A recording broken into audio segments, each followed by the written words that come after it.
Though formerly abandoned with the rise of the Camarilla, some clans still consider themselves high compared to their peers among the low clans.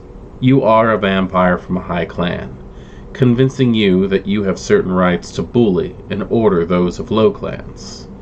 These rights can only be pushed so far, of course. Historically, the high clans were Lasombra, Toreador, Tzimisce, and Ventrue, though Brujah and some of the Clan of Death clung to the epithet. In various parts of the world, the members of the high clans change to include the Banu Hakim and Ministry, and rarely the Tremere. As a high clan vampire, your clan bane is, to your mind, less a curse than a blessing.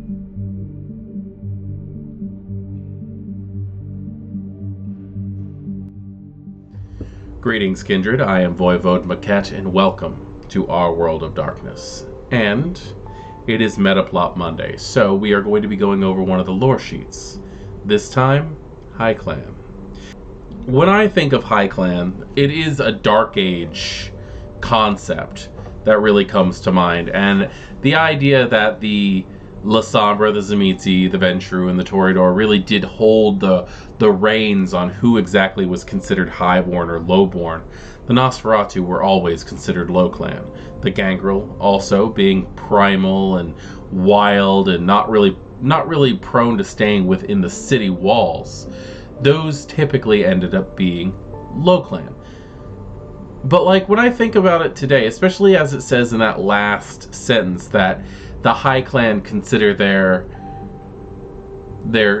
bane to be more of a blessing than a curse, it always makes me think of the Ventrue, because I've always seen Ventrue talk about how when they are feeding that it's not a downside that they can only feed off the one thing, it's that they have a refined palate, making them better than everyone else. So the Toreador stating that they could appreciate art more. Like that is really one of the interesting things, is that no matter who you are, what clan you are, you could really twist the idea that your bane is a blessing and not a curse, especially if you are of the belief that Cain didn't exist, or that Cain blessed certain clans instead of cursing them.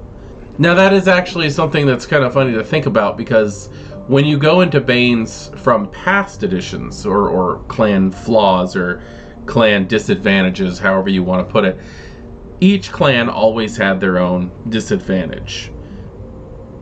Except for the Salubri. The Salubri had a disadvantage, don't get me wrong, but it was not a cursed disadvantage. In the old system, it was more of they had a social disadvantage more than anything. They weren't actually cursed. They were victims of slander. Where nowadays their bane actually does seem to be rather tragic and hard. It seems that the World of Darkness team is really handing it to the Salubri nowadays, with the fact that their blood is the most delicious blood out of any of the clans, and also that their third eye bleeds profusely whenever they use their disciplines. That's completely new to the clan. But when we think about high clans, it really is a regional factor, which they do touch on in the description of this, on how the Banu Hakim or the Ministry might be considered a high clan depending on where exactly they were from. I think that really touches on to the way that Vampire the Masquerade was originally thought up, from my perception, that the clans were all considered regional in a faction. And I've talked about this in the past, with that if you look at the way that the clans are set up, the Toreador are obviously meant to be Parisian. They're meant to be French in some fashion. The Lasombra are meant to be Spaniard. The Ventrue are from Austria and Germany. The Brujah are Greek. The Tzimisce are Eastern European. Like it can go on and on. All the clans tend to have some type of regional homeland. I don't believe that that's something that the World of Darkness is really trying to push anymore, because they're trying to have more of an all-inclusive ability to make it so that anybody can play, anybody can feel comfortable, and you're not stuck in these regional stereotypes. And I think that's kind of interesting to look at in the idea of how much the clan has changed over time. Because if we are looking at this in a Nodist point of view, then we could think that after the flood, after the fall of the second city, the clans split up and went their own separate ways, making it so that each of the clans ended up settling in certain areas and growing their brood. So yes, the first few generations would in fact be separated by region, and they would end up having almost a racial stereotype. However, this is something that is starting to fade as the generations continue to pass and kindred begin to spread all over the world. And look at America, it's a giant melting pot for all the different clans that could have settled here for one reason or another. And there's various places all over the world that fall into that sort of thing where you have vampires that were stereotypically at one point in time in the past of a specific ethnic group or of a regional background or something like that. But nowadays it does seem to blend together a little bit more, where it does not matter. It does not matter at all what race you are when you're embraced as a clan. And I think that one of the best clans to actually look at that as an example of is one of the low clans, which is the Ravno, and how they were of gypsy descent at one point in time, or when they were brought into as an Indian clan. But now they seem to have just grasped on to all different varieties of trickster archetypes from various cultures all over the world. And I think that is a beautiful thing, the way that the World of Darkness is starting to broaden its horizons on what the clans actually are and what they actually mean. I think it opens it up for player interpretation more than ever.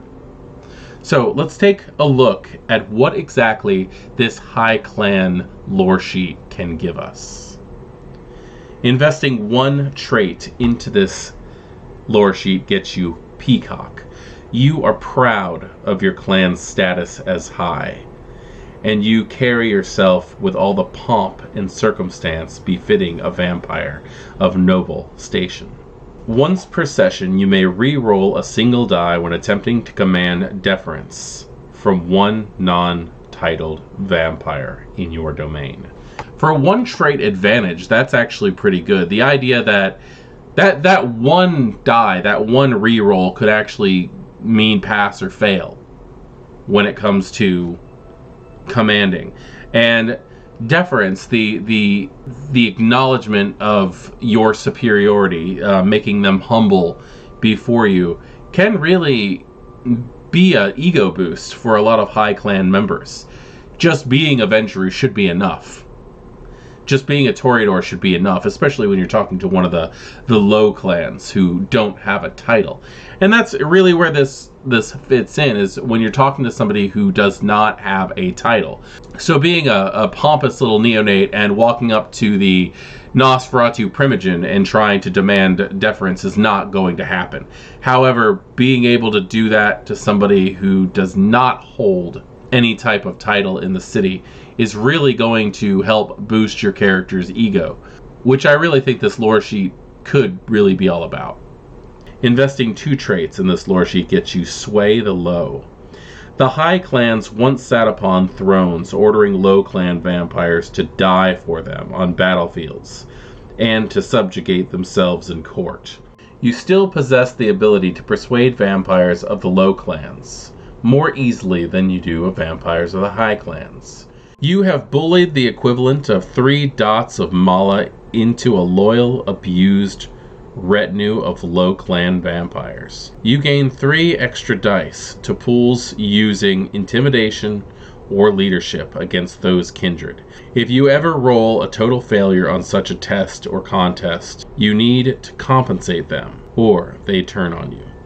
That's really fun, because that basically says that you've been able to threaten people into teaching you things. You've been able to find out that somebody who you consider beneath you has abilities that you want or has information that you want, and you're able to actually threaten, bully, and persuade them to give you that just out of sheer assholishness.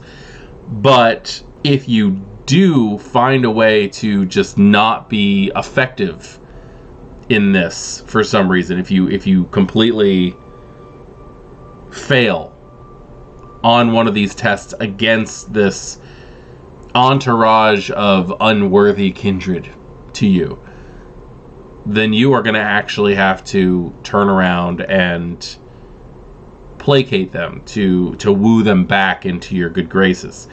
And I think that's very interesting, because even though this is considered an advantage, there are still roleplay elements that could equal either your embarrassment or even you losing something when it comes to actually keeping this little retinue. Investing 3 points into this lore sheet gets you Elevate the Low. Some quirk of your bloodline or an ancient princely decree allows you to proclaim the ascendancy of one low clan in your city to a high clan status. You can do this once per chronicle, but, of course, you can promise to do it eventually, for quite a while first. Until then, add 1 die to a social test against low clan kindred when you allude to this possibility. This reminds me so much of the movie Cruel Intentions, which is truthfully just a human Ventrue the movie. I don't know if anybody... if you have not seen it, if you want to know exactly how Camarilla inner workings work, watch Cruel Intentions. It's such a good movie. It's a prep school drama kind of thing, which usually I'm not into, but it's got so much dirty political backbiting that it's such a good, intriguing movie when it comes to trying to figure out exactly how Camarilla, specifically the Ventrue, actually work with each other. But being able to have the ability to go, the Gangrel have been so good to our city that they deserve to be considered high clan. It really brings into mind the idea of the old money golf clubs where, why would we invite this person in here? You think we should. One person saying something can sway it in favor of one to the other. Of course, there's always going to be those old money, the blue bloods, the older vampires in the city who go, we let you have this one, which is why it's limited to once per chronicle. And being able to hold that kind of power over someone, over the entire clan in a city, is not only kind of messed up, but also very vampire when you stop and think about it. That is really something that a vampire would do to get the upper hand on certain things. And imagine the favors you can garner for that kind of promise. Investing 4 traits gets you Embrace to Rule. Vampires of the high clans often opt to embrace mortals of noble birth or powerful ancestry. Your ancestors might not be kings and queens, but you were embraced to rule. Add 1 die to pools for leadership tests involving high clan vampires who know your lineage. Once per story, other vampires of the high clans defer to voting for you, or allow you to take high responsibility or power unless you have created a personal grievance between you. That right there is long-term ideals. When you stop and think about it, first you get a 1 die boost when it comes to dealing with members of other high clans. Now that, again, is going to be city by city, depending on exactly who's in charge and things like that. But making sure that high clan vampires defer to voting for you when it comes to, like, who should be the next prince, or if the Primogen Council is looking for a new member or something like that. That is just amazing. Imagine being a young high clan vampire and your Primogen dies. You have this and you're effectively next in line when it comes to who the other clans are going to lean towards wanting to bring in, who they're going to wish to have on their side. Now, again, this is something that you can really mess up for yourself. You don't want to have this kind of thing and then draw negative attention to yourself. It is something that's going to make them fully hit reverse on the whole tactic if you've now done something to anger somebody else in the Primogen Council. Investing 5 traits into this lore sheet gets you blessed, not cursed. Like many vampires of the High Clans, you have convinced yourself that you bear no curse of Cain. Rather, your clan weakness is a blessing that reveals more to you about your nature, your position on God's earth, and the areas in life you must strengthen. Once per session, you may spend 1 willpower to ignore the burdens of your clan bane.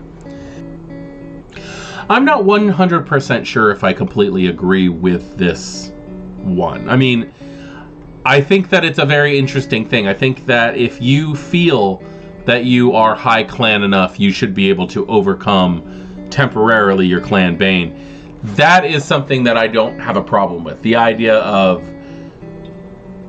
I'm a Ventru and therefore I only feed off this thing usually, but I'm going to burn a willpower to ignore it this one time to allow myself to feed off necessity, not off desire. Or if you're a Toreador who needs to be in specific conditions, or they are down traits and you're able to shake that off for a little while with the expenditure of willpower, that all makes sense. Even the idea of a Lasombra or a Zamitzi shaking off their clan banes for necessity makes sense. But I really see that more as not instead of blessed, not cursed. It's more of, I'm a high clan, I'm powerful enough to overcome this curse. And I think it's just the wording that I have trouble with on this one. It is a very good merit. I would definitely spend 5 points on this, no matter what high clan that I was choosing to play. I would definitely take this. But it really is the wording of the name that bothers me, because it really does seem like it should be blood too pure to be cursed, or something like that. Like, where you can actually will yourself through a curse instead of thinking that it's a blessing. Where a lot of high clans, I can actually see them taking their bane and considering it a boon. The way that it's worded doesn't really fit well with me. With the idea of, it's not a curse, it's a blessing, but I'm going to have to use a willpower to surpass it for a little bit. I think it really should be more of, I have the willpower to surpass the curse due to the fact that I am such a high blood. But that's just my thoughts. I'm very interested in what you all think of this lore sheet. Have you taken it? Have you used it? Are there any of them here that catch your attention? That is, this is definitely one that I have not seen in my games so far yet, and I would really, really love to. Just because it is something that seems like it would add a lot of flavor to a game. Now, next Monday, we're going to be covering the lore sheet Low Clan, the counterpoints to these advantages. I am Voivode Maquette. Thank you for joining me with this Metaplot Monday, and I will see you next time in our World of Darkness. Good evening.